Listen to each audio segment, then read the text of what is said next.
Hi, welcome to Code Eureka. ഇന്ന് നമ്മൾ നോക്കുന്നത് SEO റൈറ്റിംഗ് എന്താണെന്നാണ്. SEO റൈറ്റിംഗ് എന്ന് പറയുന്നത് നമ്മൾ കണ്ടന്റ് എഴുതി ആ കണ്ടന്റ് വഴി നമ്മുടെ ഗൂഗിൾ റാങ്കിങ്ങിൽ മുകളിൽ വരുന്നതിനാണ് SEO റൈറ്റിംഗ് എന്ന് പറയുന്നത്. എന്ന് വെച്ചാൽ സബ് പേജിൽ നമ്മുടെ കണ്ടന്റ് ടോപ്പിൽ വരും. അപ്പൊ നമുക്ക് ഇത് ഒരു ബ്ലോഗായിട്ടോ അല്ലെങ്കിൽ നമ്മുടെ വെബ്സൈറ്റിൽ തന്നെയുള്ള ഒരു പേജിലോ ഒക്കെ നമുക്കിത് ചെയ്യാനായിട്ട് പറ്റും. അപ്പൊ ഇതെങ്ങനെയാണ് ചെയ്യുന്നത്? SEO റൈറ്റിംഗ് എന്താണെന്ന് പറഞ്ഞു കഴിഞ്ഞാൽ നിങ്ങൾക്ക് മനസ്സിലായിട്ടോ, കണ്ടന്റ് എഴുതുന്നതിനാണ് പറയുന്നത്. ഇത് എങ്ങനെ ചെയ്യാം? നമ്മൾ പഠിച്ച കാര്യങ്ങൾ വെച്ചുകൊണ്ട് തന്നെ നമുക്കിത് ചെയ്യാൻ പറ്റും. നമ്മൾ ഒരുപാട് കാര്യങ്ങൾ ഇപ്പോൾ പഠിച്ചു. ഇത് എങ്ങനെ ഇനി പ്രാക്ടിക്കലി ഇംപ്ലിമെന്റ് ചെയ്യാവുന്നതാണ് നമ്മൾ നോക്കുന്നത്. ഇപ്പൊ SEO റൈറ്റിംഗ് എന്ന് പറഞ്ഞപ്പോൾ നമ്മളൊരു ടോപ്പിക് എടുക്കുന്നു. ഇപ്പം എക്സാമ്പിൾ കേരള ടൂറിസം, അല്ലെങ്കിൽ കേരളത്തിലെ ബെസ്റ്റ് പ്ലേസസ്, അല്ലെങ്കിൽ മൂന്നാർ ടൂറിസം എന്ന് പറഞ്ഞിട്ട് നമ്മളൊരു ബ്ലോഗ് എഴുതണം, അല്ലെങ്കിൽ നമ്മുടെ ഒരു കണ്ടന്റ് എഴുതണം. ഈ കണ്ടന്റിൽ നമ്മൾ കീവേഡ് ഒക്കെ യൂസ് ചെയ്ത് നമ്മൾ എങ്ങനെ ഇത് ടോപ്പിൽ വരാവുന്നതാണ് നമ്മൾ നോക്കുന്നത്. മനസ്സിലായി? അപ്പൊ അതിന് നമുക്ക് ചെയ്യാൻ പറ്റുന്നത് നമ്മൾ പഠിച്ച ടൂർ തന്നെ യൂസ് ചെയ്യാം. അത് നമ്മൾ ആദ്യം ചെയ്യേണ്ടത്, എക്സാമ്പിൾ നമ്മൾ മൂന്നാർ ടൂറിസത്തെ പറ്റിയാണ് നമ്മുടെ വെബ്സൈറ്റ്. അങ്ങനെ ഉണ്ടെങ്കിൽ, അല്ലെങ്കിൽ നമ്മളൊരു ബ്ലോഗ് എഴുതണം മൂന്നാർ ടൂറിസത്തെ പറ്റി, അങ്ങനെ ഉണ്ടെങ്കിൽ നമ്മൾ ആദ്യം ചെയ്യേണ്ടത് നമ്മൾ ഗൂഗിളിൽ പോവുക. എന്നിട്ട് ഗൂഗിൾ കീവേഡ് പ്ലാനർ നമ്മൾ നേരത്തെ പഠിച്ചിട്ടുണ്ട്. അപ്പൊ അത് കണ്ടിട്ടില്ലാത്തൊരു ആ വീഡിയോ ഒന്ന് കണ്ടു കഴിഞ്ഞാൽ ഇതിന്റെ അകത്ത് എങ്ങനെ നമുക്ക് യൂസ് ചെയ്യാമെന്ന് മനസ്സിലാവും. അപ്പൊ നമ്മൾ ഗൂഗിൾ കീവേഡ് പ്ലാനർ എടുക്കുക, അതിന്റെ അകത്ത് ക്ലിക്ക് ചെയ്യുക. അപ്പൊ നമുക്ക് ഈ ഫസ്റ്റ് വരുന്ന ലിങ്ക് കണ്ടോ, ഗൂഗിൾ കീവേഡ് പ്ലാനർ. ഇതിൽ ക്ലിക്ക് ചെയ്ത് കഴിഞ്ഞാൽ ഇങ്ങനൊരു വിൻഡോ കിട്ടും. അവിടുന്ന് വിസിറ്റ് കീവേഡ് പ്ലാനർ എന്ന് കൊടുത്തു കഴിഞ്ഞാൽ നമുക്ക് ഇങ്ങനെ വരുന്നത് ഇങ്ങനെ ആയിരിക്കും. ഇവിടെ ഡിസ്കവർ ന്യൂ കീവേഡ് എന്ന് പറഞ്ഞാൽ ഇത് കൊടുക്കുക. അപ്പൊ നമ്മൾ ഒരു ബ്ലോഗ് നമ്മൾ എഴുതുന്ന സമയത്ത് നമ്മൾ എന്തൊക്കെയാണ് നോക്കേണ്ടതെന്ന് വെച്ചാൽ നമ്മുടെ ഇൻഫർമേഷൻ റിലവന്റ് ആയിരിക്കണം. എന്ന് വെച്ചാൽ ആദ്യം നമ്മൾ ഈ ഇൻഫർമേഷൻ നമ്മുടെ കസ്റ്റമറിനെ, നമ്മുടെ ഹെഡിങ്ങും ഇതൊക്കെ വെച്ച് നമ്മുടെ കസ്റ്റമർ അല്ലെങ്കിൽ നമ്മുടെ ഈ കാണുന്ന ഒരു ഓഡിയൻസിനെ അത് അട്രാക്ട് ചെയ്യുന്നതായിരിക്കണം. അതിനുശേഷം അവരെ അത് എൻഗേജ് ചെയ്ത് നിർത്തുന്നതായിരിക്കണം നമ്മുടെ ടോപ്പിക്. ഈ അട്രാക്ട് ആയി അത് എൻഗേജ് ആയി നിന്നാൽ മാത്രമേ അവർ സാറ്റിസ്ഫാക്ഷൻ ലെവലിലേക്ക് പോകത്തുള്ളൂ. അങ്ങനെ ഉണ്ടെങ്കിൽ മാത്രമേ നമ്മുടെ വെബ്സൈറ്റ് ആയാലും ഇതായാലും നമുക്ക് ഈ കാണുന്ന യൂസർ അല്ലെങ്കിൽ നമ്മുടെ ഈ കാണുന്ന കസ്റ്റമർ ഇത് കാണുമ്പോഴത്തേക്കും അവർക്ക് ഒരു അട്രാക്ഷൻ തോന്നി, അവർക്ക് ഇത് കാണുമ്പോൾ ഒരു സാറ്റിസ്ഫാക്ഷൻ തോന്നിയാൽ മാത്രമേ നമുക്ക് അതിന്റെ അടുത്ത് നമുക്ക് സക്സസ് ആവാൻ പറ്റുള്ളൂ. അപ്പൊ നമ്മൾ ചെയ്യേണ്ടത് നമ്മുടെ കണ്ടന്റ് റിലവന്റ് ഇൻഫർമേഷൻ ആയിരിക്കണം. അതിന്റെ അകത്ത് ആ കണ്ടന്റിൽ എന്ത് വേണം, നമ്മുടെ കീവേഡ്സ്, ഏറ്റവും കൂടുതൽ ആൾക്കാർ സെർച്ച് ചെയ്യുന്ന കീവേഡ്സ് നമുക്ക് ഉണ്ടായിരിക്കണം. പിന്നെ നമ്മുടെ ഈ ഓഡിയൻസ്, അതായത് നമ്മൾ എവിടേക്കാണ് നമ്മൾ ഫോക്കസ് ചെയ്യുന്നത്, ഇപ്പൊ മൂന്നാർ ടൂറിസം ആണ്, മൂന്നാറിൽ ഏതൊക്കെ പ്ലേസ് ആണ്, അതെല്ലാം നമ്മൾ ഇതിന്റെ അകത്ത് ഇൻക്ലൂഡ് ചെയ്യുക. അതുപോലെ നമ്മൾ നന്നായിട്ട് എഴുതണം. അത് ChatGPT പോലത്തുള്ള വെബ്സൈറ്റ് ഉപയോഗിച്ച് നമുക്ക് കണ്ടന്റ് ക്രിയേറ്റ് ചെയ്യാം. പിന്നെ നമുക്ക് നമ്മുടെ കോമ്പറ്റേറ്റേഴ്സിന്റെ സൈറ്റിൽ കയറിയാൽ തന്നെ നമുക്ക് അതിന്റെ കണ്ടന്റ് കുറെ കിട്ടും. അതിൽ നമുക്ക് മാറ്റം വരുത്തി നമുക്ക് എഴുതാൻ പറ്റും. ഇപ്പൊ നിങ്ങൾക്ക് ChatGPT വെച്ച് എങ്ങനെ കണ്ടന്റ് എഴുതണമെന്ന് നിങ്ങൾക്ക് അറിയണമെന്ന് ജസ്റ്റ് കമന്റ് ചെയ്ത് കഴിഞ്ഞാൽ ഞാൻ അതിന്റെ ഒരു വീഡിയോ ചെയ്ത് കാണിച്ചു തരാം. അതുപോലെ നമ്മുടെ വേർഡ് കൗണ്ട്സ് ഒക്കെ അതിന്റെ അകത്ത് ഇമ്പോർട്ടന്റ് ആണ്, അതും നോക്കുക. അപ്പൊ നമുക്ക് എങ്ങനെ ഒരു എന്താ പറയുക, ഒരു SEO റൈറ്റിംഗ് എങ്ങനെ ചെയ്തു തുടങ്ങാം എന്നാണ് നമ്മൾ നോക്കാൻ പോകുന്നത്. അപ്പൊ നമ്മൾ ഈ പറഞ്ഞ പോലെ ആദ്യം നമ്മൾ ഇത് ചെയ്യേണ്ടതെന്ന് വെച്ചാൽ ഒരു വേർഡ് എടുക്കുക. വേർഡ് എടുത്ത് വെച്ചിട്ട് നമ്മൾ സീഡ് കീവേഡ് എന്നാണ് പറയുന്നത്. എന്ന് വെച്ചാൽ നമ്മൾ എന്താണ് എഴുതുന്നത്, ആ ഒരു ഫസ്റ്റ് ടോപ്പിക് എന്താണ്, അതാണ് സീഡ് കീവേഡ് എന്ന് പറഞ്ഞു കഴിഞ്ഞാൽ.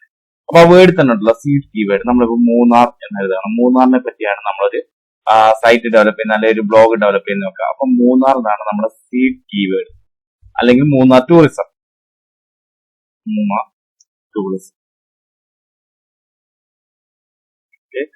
ഇനി നമ്മൾ നേരെ പോവുക എങ്ങോട്ടേക്ക, നമ്മുടെ കീവേഡ് പ്ലാനറിലേക്ക് പോവുക. കീവേഡ് പ്ലാനർ ക്ലിക്ക് ചെയ്യുമ്പോഴത്തേക്ക് നമുക്ക് ഫസ്റ്റ് വിൻഡോ ഇങ്ങനെ വരും.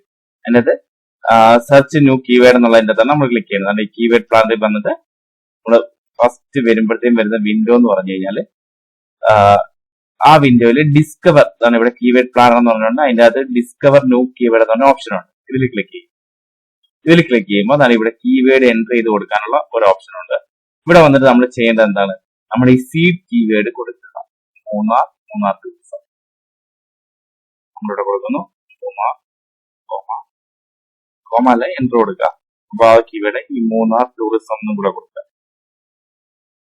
ഇതുപോലെ നമുക്ക് ഏത് ടോപ്പിക്കിനെ പറ്റി, ഇപ്പൊ ഡിജിറ്റൽ മാർക്കറ്റിംഗ് ആണെങ്കിൽ ഡിജിറ്റൽ മാർക്കറ്റിംഗ് എന്ന് കൊടുത്താൽ മതി. അതിനുശേഷം ഗെറ്റ് റിസൾട്ട് എന്ന് പറഞ്ഞാൽ, അപ്പൊ നമുക്ക് ഇവിടെ കണ്ടോ, ഇവിടെ നമുക്ക് ഏറ്റവും കൂടുതൽ സെർച്ച് ചെയ്യുന്ന കീവേഡ്സ് നമുക്ക് ഇവിടെ കിട്ടും. Munnar tourism 1K to 10K ഉണ്ട് വ്യൂ. അതുപോലെ തന്നെ മൂന്നാർ ടൂർ പാക്കേജിനെ പറ്റി എഴുതാം. അതുപോലെ നമുക്ക് എലിഫന്റ് പാസേജ് മൂന്നാർ. അപ്പൊ നമുക്ക് എന്ത് ചെയ്യാം, ഇവിടെ നമുക്ക് മൂന്നാറിനെ പറ്റി എഴുതുമ്പോൾ നമ്മള് മൂന്നാറിലെ പ്ലേസസിനെ പറ്റി ആദ്യം ഉണ്ടോ എന്ന് നോക്കണം. Best places to stay in Munnar, അതിനെ പറ്റി എഴുതാം. Abroad resort Munnar tourist places, നമുക്ക് ഇത് എടുക്കാം. 10K to 100K വ്യൂസ് ഉണ്ട്. അപ്പൊ നമ്മളിവിടെ സബ് ടോപ്പിക് ആയിട്ട് മെയിൻ മൂന്നാർ എടുക്കുന്നു, പിന്നെ സബ് ടോപ്പിക് ആയിട്ട്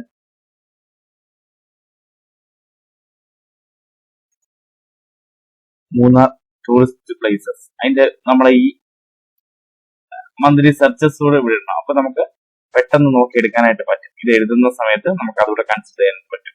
അടുത്ത sub topic എന്തെടുക്കാം?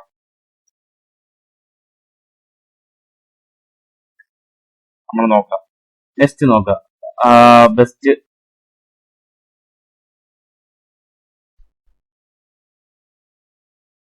Munnar package, best places to stay in Munnar. ഇത് കണ്ടോ? അപ്പൊ അതാണ്ട് ഇത് നമ്മൾ കൊടുക്കുമ്പോൾ നമ്മൾ നേരത്തെ പഠിച്ചിട്ടുണ്ട് ബെസ്റ്റ് എന്ന് പറഞ്ഞൊരു പവർ വേർഡ് ആണ്. അപ്പൊ ഈ പവർ വേർഡ്സും കൂടെ നമ്മൾ യൂസ് ചെയ്ത് കഴിഞ്ഞാൽ നമുക്ക് കസ്റ്റമറിനെ അട്രാക്ട് ചെയ്യാനും നമ്മുടെ റാങ്കിങ് ഹയർ ആയിട്ട് പോകാനായിട്ടുള്ള ചാൻസസ് ഉണ്ട്. ഈ പവർ വേർഡ്സ് നമ്മൾ എപ്പോഴും യൂസ് ചെയ്യാൻ ശ്രമിക്കാം. ബെസ്റ്റ് പ്ലേസസ് ഇൻ മൂന്നാർ, അങ്ങനെയൊക്കെയുള്ള കാര്യങ്ങൾ നമ്മൾ കൊടുക്കാനായിട്ട് ശ്രമിക്കണം. അടുത്ത നമുക്ക് അതിന്റെ വ്യൂസ് എത്രയാണ്, മന്ത്ലി സെർച്ചേഴ്സ് എത്രയാണ്? 1K to 10K ഉണ്ട്. അത് നമ്മൾ ജസ്റ്റ് ഒന്ന് നോട്ട് ചെയ്ത് അതിനുശേഷം നമ്മൾ എന്തിനെ പറ്റി എഴുതും എന്നുള്ളത് നമ്മൾ നോക്കേണ്ടത്. മൂന്നാർ ടൂറിസ്റ്റ് പ്ലേസസ് എടുത്തു.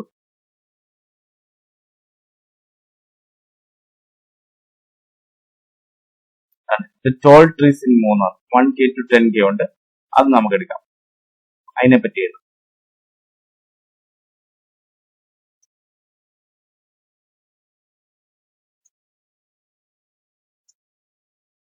സെർച്ച് വോളിയം എത്രയാണ്? 1K to 10K. Next sub topic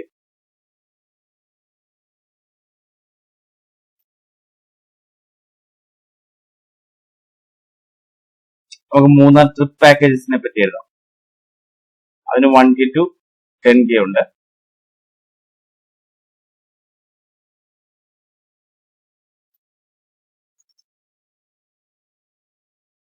അടുത്തതായിട്ട് നമുക്കുള്ളത്, നമ്മൾ ഇങ്ങനെ സെർച്ച് ചെയ്യുക. ഇതിനകത്ത് ഏറ്റവും ടോപ്പിൽ വരുന്ന കാര്യങ്ങൾ നമ്മൾ ടീ വില്ലേജ് മൂന്നാർ, ഇത് നമുക്ക് ആഡ് ചെയ്യാം. നമ്മൾ സബ് ടോപ്പിക് ആണ്. നമ്മൾ റിലവന്റ് ആയിട്ടുള്ള സബ് ടോപ്പിക് വേണം ആഡ് ചെയ്യാനായിട്ട്.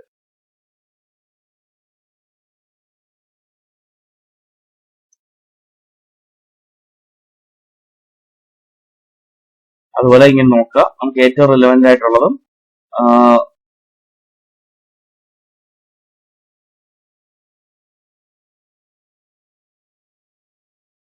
ഇങ്ങനെയുള്ള കാര്യങ്ങൾ എന്ന് വെച്ചാൽ ഗ്രീൻ വാലി റിസോർട്ട് മൂന്നാർ, അതിനെ പറ്റി എഴുതാം. അതിനൊക്കെ 1K to 100 ഇങ്ങനെയുള്ള കാര്യങ്ങൾ നമുക്ക് നോക്കുക. നോക്കിയിട്ട് നമുക്ക് റിലവന്റ് ആയിട്ടുള്ള കീവേഡ്സ് സെലക്ട് ചെയ്യാം. കീവേഡ്സ് സെലക്ട് ചെയ്ത് ഇതുപോലെ വെക്കുക. അപ്പൊ നമുക്കൊരു സീഡ് കീവേഡ് ഉണ്ട്. ഇതാണ് നമ്മുടെ മെയിൻ ടോപ്പിക്, മൂന്നാർ ടൂറിസം. നമ്മൾ അതിനെ പറ്റി ആദ്യം എഴുതുന്നു. അതിനുശേഷം ഈ മൂന്നാർ ടൂർ പ്ലേസസിനെ പറ്റി എഴുതുന്നു. അതിന്റെ അകത്ത് പിന്നീട് നമുക്ക് best places to stay in Munnar, ഇതിന്റെ അണ്ടറിലായിട്ട് നമുക്ക് ഇവിടെ വന്നിരിക്കുന്ന ഈ ബാക്കിയുള്ള റിസോർട്ടിനെ പറ്റിയും ഈ ഓരോന്നിനെ പറ്റിയും, നമുക്ക് ഗ്രീൻ വാലി റിസോർട്ട് മൂന്നാർ ഇതിനെ പറ്റിയൊക്കെ നമുക്ക് ഇതിന്റെ അണ്ടറിൽ എഴുതാനായിട്ട് പറ്റും. ഈ best places to stay in മൂന്നാറിന്റെ അണ്ടറിൽ ആ സെർച്ച് വോളിയമുള്ള ആ പേരുകൾ നമ്മൾ യൂസ് ചെയ്തിട്ട് നമ്മൾ അതിന്റെ അണ്ടറിൽ ഒരു ബ്ലോഗ് എഴുതുക. അപ്പൊ അങ്ങനെ എഴുതുമ്പോഴത്തേക്കും നമുക്ക് ഈ ഒരുപാട് നമുക്ക് ഈ അഡ്വാൻറ്റേജ് ആണ്. അത് നമ്മുടെ റാങ്കിങ്ങിന് ഭയങ്കരമായിട്ട് അഡ്വാൻറ്റേജ് ആണ്. അത് ഇങ്ങനെ വേണം നമ്മൾ ചെയ്യാനായിട്ട്. ഇനി നമ്മുടെ മെയിൻ ടോപ്പിക്കിന് ഒരു ഹെഡിങ് വേണമല്ലോ. ഇത് നമുക്ക് എങ്ങനെ കണ്ടുപിടിക്കാന്ന് വെച്ചാൽ ഇപ്പൊ നമ്മുടെ സബ് ടോപ്പിക്കും ഈ കീവേഡ്സും എല്ലാം നമുക്ക് കിട്ടി. ഇനി നമ്മൾ ഇത് ചെയ്യേണ്ടതെന്ന് വെച്ച് കഴിഞ്ഞാൽ നമ്മൾ ഈ മൂന്നാർ ടൂറിസം എന്നുള്ളത് പോയിട്ട് ഗൂഗിളിൽ സെർച്ച് ചെയ്യും.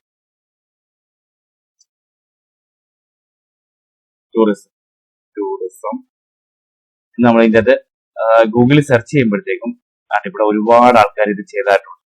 അപ്പൊ ഇത് നമുക്കറിയണമെന്നുണ്ടെങ്കിൽ ഇതിന്റെ ടോപ്പിൽ വന്ന ആളിനെ മൂന്നാർ ഹിൽ സ്റ്റേഷൻ, ഇതിപ്പോ തന്നെ കേരള ടൂറിസം കഴിഞ്ഞ് കഴിഞ്ഞാൽ ഇതിന്റെ ഇത് വന്നേക്കുന്നുണ്ടോ? ഇതിന്റെ അകത്ത് ഏറ്റവും ടോപ്പിൽ വരുന്ന ബെസ്റ്റ് പ്ലേസസ് മൂന്നാർ ടൂറിസം എന്നുള്ളത് ബെസ്റ്റ് പ്ലേസസ് മൂന്നാറിലുണ്ട്. അപ്പൊ നമുക്ക് പെട്ടെന്ന് കിട്ടും best places to visit Munnar. ഇതുണ്ടോ 30 best places to visit Munnar ഇവര് കൊടുത്തേക്കുന്നുണ്ട്. നമ്മൾ അപ്പൊ എന്ത് ചെയ്യണം, ഇവരുടെ സൈറ്റിൽ ജസ്റ്റ് ഇത് കോമ്പറ്റീറ്റർ സൈറ്റിൽ കയറി നമ്മൾ നോക്കിക്കഴിഞ്ഞാൽ തന്നെ നമുക്ക് ഇത് എങ്ങനെ എഴുതണം എന്നുള്ള ഒരു ഇത് കിട്ടും, ഒരു ഐഡിയ കിട്ടും. Places to visit in Munnar. അപ്പൊ നമ്മൾ എന്ത് ചെയ്യണം, ഇവിടെ best places to visit in Munnar നമുക്ക് വേണ്ട ഹെഡിങ് കൊടുക്കാം. അപ്പൊ നമ്മളിവിടെ കൊടുക്കേണ്ട ഹെഡിങ് എന്ന് വെച്ചാൽ ബെസ്റ്റ് പ്ലേസസ് എന്ന് വെച്ച് കഴിഞ്ഞാല് ടു വിസിറ്റ്. എന്നിട്ട് നമ്മൾ ഇയർ കൂടെ കൊടുത്തു കഴിഞ്ഞാൽ അത് ഏറ്റവും വലിയൊരു അഡ്വാൻറ്റേജ് ആണ്. 2024 നമ്മൾ ഇയർ കൊടുക്കുന്നു. അപ്പൊ തന്നെ ബെസ്റ്റ് പ്ലേസ് നമ്മുടെ ടോപ്പിക്കിന് പവർ വേർഡ് വന്നു, ഹെഡിങ്ങിന് പവർ വേർഡ് വന്നു, നമ്മുടെ സീഡ് കീവേഡ് വന്നിട്ടുണ്ട്, അതുപോലെ ഇയറും കൂടെ വന്നിട്ടുണ്ട്. അപ്പൊ ഇത് നമുക്ക് റാങ്കിങ്ങിൽ ടോപ്പിൽ വരേണ്ട ചാൻസ് വളരെയധികം കൂടുതലാണ്. അപ്പൊ ഇങ്ങനെ വേണം നമുക്കൊരു ഹെഡിങ് സെലക്ട് ചെയ്യാൻ. അതിനകത്ത് ഒരു പവർ വേർഡ് വേണം, അതിനകത്ത് ഏറ്റവും കൂടുതൽ ആൾക്കാർ യൂസ് ചെയ്യുന്ന ഒരു ഇത് വേണം, അത് കോമ്പറ്റേറ്ററിനെ കൂടെ നോക്കിയതിന് ശേഷം വേണം നമ്മളത് ഡിസൈഡ് ചെയ്യാനായിട്ട്. അപ്പൊ ഇതിൽ കയറുമ്പോൾ തന്നെ നമുക്ക് കുറെ കണ്ടന്റും ആ കുറെ പ്ലേസസിനെ പറ്റി ഒരു ഐഡിയ കിട്ടും. ഇവരുടെ കോമ്പറ്റേറ്റർ വെബ്സൈറ്റും കൂടെ നമ്മളൊന്ന് വിസിറ്റ് ചെയ്യാം. ഏറ്റവും ടോപ്പിൽ വരുന്ന 1-2 വെബ്സൈറ്റുകൾ നമ്മൾ വിസിറ്റ് ചെയ്യുമ്പോഴത്തേക്കും നമുക്കൊരു ഐഡിയ കിട്ടും, ഏതൊക്കെ പ്ലേസസിനെ പറ്റിയാണ് കൂടുതൽ സെർച്ച് വരുന്നത്. അതിന്റെ കൂടെ നമ്മൾ ഈ കീവേഡും കൂടെ വെച്ചിട്ട് നമ്മൾ കീവേഡും കൂടെ എടുക്കുമ്പോഴത്തേക്കും നമുക്ക് ഒരു പൂർണ്ണമായിട്ടുള്ള ഒരു ഐഡിയ കിട്ടും, എങ്ങനെ എന്തൊക്കെയാണ് സബ് ടോപ്പിക്ക് വരേണ്ടത്, ഇതിന്റെ ഹെഡിങ് എങ്ങനെ വരണം എന്നുള്ളത്. ഇപ്പൊ ഇനി നമുക്ക് ഇതിനെപ്പറ്റി എഴുതുക എന്നുള്ളതാണ്. അപ്പൊ ഇത് നമുക്ക് ChatGPT വെച്ചിട്ടോ അല്ലെങ്കിൽ വേറെ കോമ്പറ്റേറ്റർ സൈറ്റിൽ കയറിയിട്ട് ആ കണ്ടന്റ് നോക്കിയിട്ട് കുറച്ച് മാറ്റങ്ങൾ വരുത്തി നമുക്ക് എഴുതാനായിട്ട് പറ്റും. അപ്പൊ ഇത്രയും കാര്യങ്ങളാണ് നമ്മൾ ശ്രദ്ധിക്കേണ്ടത്. എങ്ങനെ നമുക്കൊരു എന്താ പറയുക, ഒരു പിന്നെ സൈറ്റിന്റെ കണ്ടന്റോ അല്ലെങ്കിൽ ഒരു ബ്ലോഗോ ചെയ്യണം എന്നാണ്. SEOയ്ക്ക് പറ്റിയ ഒരു ബ്ലോഗോ കണ്ടന്റോ ചെയ്യണമെന്നാണ് നമ്മൾ നോക്കിയത്. അതിന് നമുക്ക് സീഡ് കീവേഡ് ആദ്യം കണ്ടുപിടിക്കുക. അതിനുശേഷം നമ്മളത് കീവേഡ് പ്ലാനറിൽ പോയിട്ട് നമ്മൾ അതിന്റെ ഏറ്റവും കൂടുതൽ സെർച്ചസ് ഉള്ള കീവേഡ്സ് നമ്മൾ സെലക്ട് ചെയ്യുന്നു. അതിനുശേഷം നമ്മൾ അത് നോട്ട് ചെയ്ത് നോക്കും സബ് ടോപ്പിക്കായിട്ട്. എന്നിട്ട് ഈ സബ് ടോപ്പിക്കിൽ ഈ കീവേഡ്സ് വരുന്ന രീതിയിലായിരുന്നു. ഇനി ഇവിടെ തന്നെ ബെസ്റ്റ് പ്ലേസസ് സ്റ്റേ ഇൻ മൂന്നാറിന്റെ അകത്ത് നമ്മൾ ഇനി വരുന്ന ഈ റിസോർട്ടിനെ പറ്റിയൊക്കെ വന്നേക്കുന്ന എൻക്വയറീസ്, അപ്പൊ ആ റിസോർട്ടിനെ പറ്റിയൊക്കെ നമുക്ക് അതിനകത്ത് ഈ കീവേഡോടുകൂടി നമ്മൾ ഇൻക്ലൂഡ് ചെയ്യുമ്പോൾ നമ്മുടെ റാങ്കിങ് കൂടുകയും നമ്മൾ ടോപ്പ് വരാനുള്ള ചാൻസ് ഉണ്ട്. അപ്പൊ ഇത്രയും കാര്യങ്ങൾ നിങ്ങളൊന്ന് സെർച്ച് ചെയ്യുക. ഈ കീവേഡ് പ്ലാനറിൽ പോയിട്ട് നിങ്ങൾ അതൊന്ന് സെർച്ച് ചെയ്ത് നോക്കണം. അതിനുശേഷം കോമ്പറ്റേറ്റർ വെബ്സൈറ്റ് വിസിറ്റ് ചെയ്യുക, അതിനകത്ത് എങ്ങനെയൊക്കെയാണ് വന്നിരിക്കുന്നത് നോക്കുക. ഇത്രയും നോക്കുമ്പോഴത്തേക്ക് നിങ്ങൾക്ക് ഒരു ഐഡിയ കിട്ടും. ഇതെല്ലാവരും ഒന്ന് ചെക്ക് ചെയ്ത് നോക്കണം. അത് നമുക്ക് നെക്സ്റ്റ് ക്ലാസ്സിൽ അടുത്ത ടോപ്പിക് നോക്കാം. Thank you so much.